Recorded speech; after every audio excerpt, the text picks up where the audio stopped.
Avant cette nuit blanche dans les vignes, quelques 350 viticulteurs du collectif Viti 33 se sont retrouvés à la Maison des Vins de Cadillac, une réunion publique avec l'interprofession pour tenter de trouver une issue à la crise des prix et des volumes, car le plan d'arrachage des vignes proposé n'est pas à la hauteur de l'enjeu, répètent ces vignerons en colère.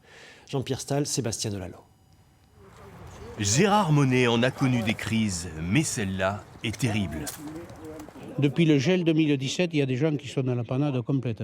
En 2005, ils étaient déjà nombreux à réclamer de l'arrachage. Aujourd'hui, c'est une nouvelle crise avec des visages fermés. Ces vignerons ont plus de 55 ans, sont proches de la retraite et veulent arrêter dignement. Parce que ça me coûte à ce jour d'aller à la vigne.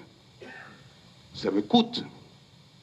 Ça veut dire que moi, je vais en reculant. Je vais en dépression.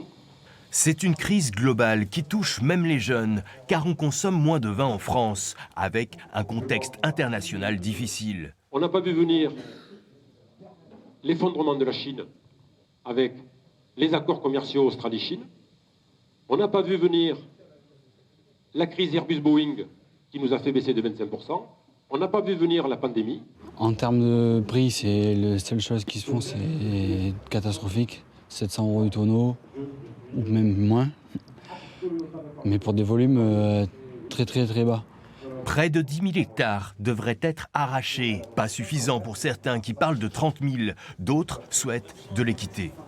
Il faut que chaque appellation arrache. Qu'on soit bien ou pas bien, qu'on ait de l'argent ou pas, qu'on soit au bout du rouleau ou pas. Le programme, on le met à disposition de manière équitable à tous les opérateurs de la filière. Si les contraintes sont simples, ça va permettre aux gens de faire une demande et quand ils vont s'apercevoir que la demande va exploser, il va bien falloir trouver des solutions pour y répondre.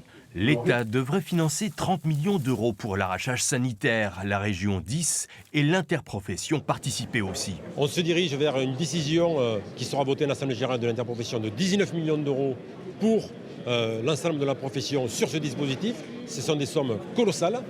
Les versements ne seront pas avant 2024. Les vignerons risquent de manifester à nouveau pour se faire entendre.